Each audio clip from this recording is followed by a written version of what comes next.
The third episode of the Digital Circus surpassed my expectations in many ways. It revealed an entirely new dimension to the show, leaving me pleasantly surprised. One of the standout features was Kinger's backstory, which added a rich layer to the narrative. However, what truly captured my attention were the DBS dubbed versions. This time, I had the opportunity to dive deeper into these versions, uncovering some fascinating and unexpected details. We have 13 dubs to explore in today's video, so let's jump right in. To begin with, let's talk about one of the most meme-worthy moments from the episode. Near the end, Kane gathers the characters together and addresses them with the bizarre phrase, "yellowing milkmates." While this line is already strange, it becomes even more peculiar in the Polish version, where Kane refers to them as skibidi sigmas.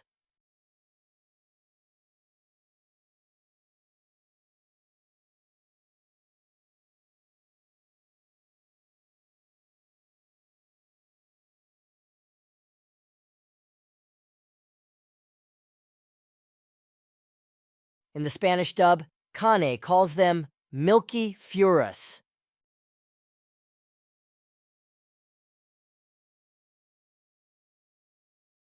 Which only raises more questions. It's certainly a curious translation choice. Speaking of dubs, let's also revisit the topic of censorship in The Digital Circus, which I've touched on in previous videos. In this episode, things got even more interesting. What we discovered was quite striking. The Japanese version contains absolutely no swearing. Not only did they remove curse words, but in most instances, they even eliminated the censorship sound effect altogether. Take a look at this scene.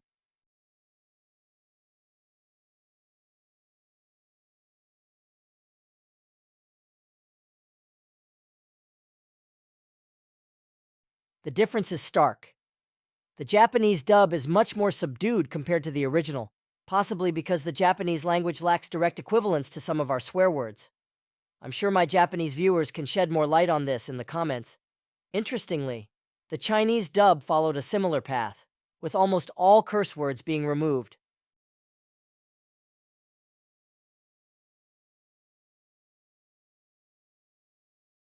We'll delve further into this censorship topic at the end of the video, as there are some truly surprising twists. But for now, let's continue to explore the fascinating world of dubbed versions.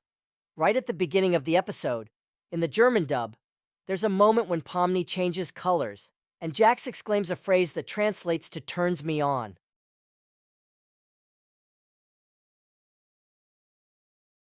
What's fascinating is that this line is not just a random remark, it's actually a reference to a German song with the same title. However, because Jax says this in relation to Pomni, it creates an awkward implication that Pomni turns him on. Additionally, the word Lila, which means purple in German, also adds a layer of complexity to the adaptation, as it sounds similar to the phrase in question. It's also worth noting that The Digital Circus has now landed on Netflix, which is a significant achievement for an independent animation studio. Now back to the third episode. It featured some genuinely creepy moments, primarily thanks to this particular character. What's especially interesting is how the German dub and subtitles referred to this monster. They described it as looking like a stereotypical Frenchman. This is a wild adaptation choice, but it didn't stop there. During the scene in the German dub, there's a joke about Kinger not being able to speak French, so he has no idea what the monster is saying. Essentially, they use the language barrier as a running gag throughout the episode, continuing the lighthearted jabs at the French language.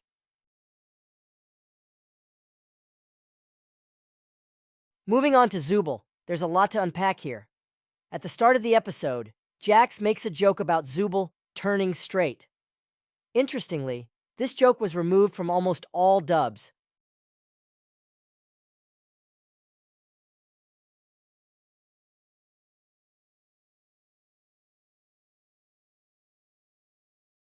However, in the German dub, they adapted it into a joke about male genitalia. This sort of localization choice is always intriguing to examine, as it reveals how different cultures handle humor, especially when it comes to sensitive topics. We'll circle back to Zubul later, but for now, let's discuss Bubble. As you might remember, Bubble speaks backward at the beginning of the episode, making their speech incomprehensible. However, this wasn't the case in all dubs.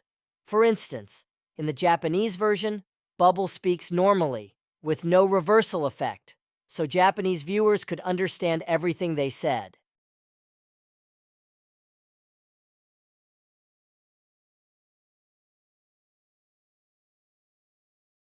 In the Chinese version, they took a different approach by reversing the characters' order in the subtitles, making the words technically readable, but confusing due to the broken grammar and unique sentence structure in the Chinese language.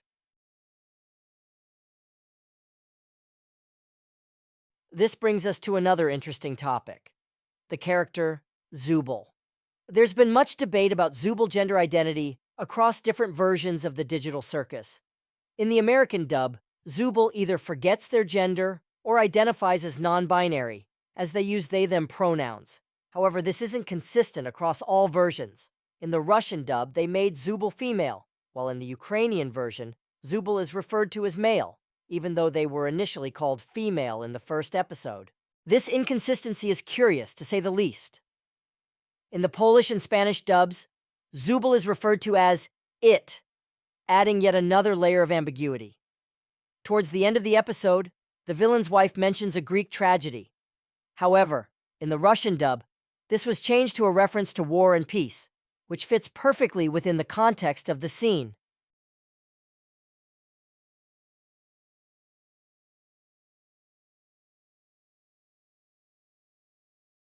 In the French version, they made a similar choice, replacing the reference with a famous French author Proust. Finally, we get a glimpse into Kinger's past in this episode. Kinger reveals that he spent 7 years studying computer science, but most dubs slightly altered this backstory.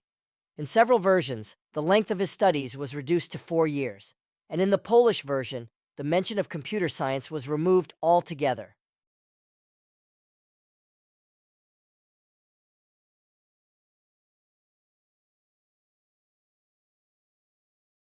There are plenty of other quirks in the dubs as well.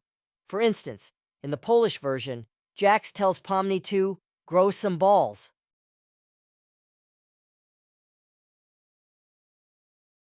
And at the beginning of the episode, the German dub added a reference to the poltergust, a device from the Luigi's Mansion video game series used to catch ghosts.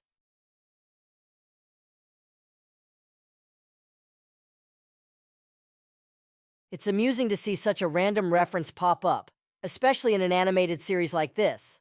In conclusion, the dubs for the third episode of the Digital Circus were filled with intriguing and often hilarious localization choices.